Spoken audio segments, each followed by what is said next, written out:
দাউ দাউ করে জ্বলছে আগুন। হামলার পর অগ্নিসংযোগ করা হয় বিভিন্ন বাড়িঘরে।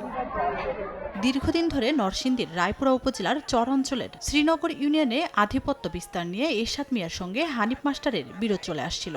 এরই জেরে বুধবার ভোর ৬টার দিকে সায়দাবাদ এলাকায় এরশাদ মিয়ার অনুসারীরা অস্ত্র নিয়ে হানিফ মাস্টারের অনুসারীদের বাড়িতে হামলা ও অগ্নিসংযোগ করে। এ সময় দুপক্ষের সংঘর্ষে প্রতিপক্ষের গুলিতে নিহত হয় স্থানীয় মাসুদ রানার কিশোর ছেলে মুস্তাকিম।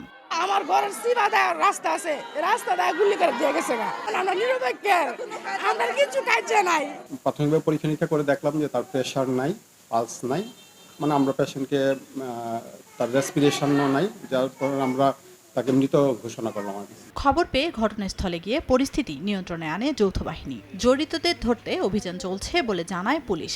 যৌথভাবে অভিযান পরিচালনা করছে, এখনো অভিযান পরিচালিত হচ্ছে। ওই এলাকায় যারা এই সংঘর্ষের সাথে যারা জড়িত ছিল, যারা এই বিভিন্ন মারামারিতে অংশগ্রহণ করেছে, তাদেরকে গ্রেপ্তার করার জন্য অভিযান অব্যাহত আছে।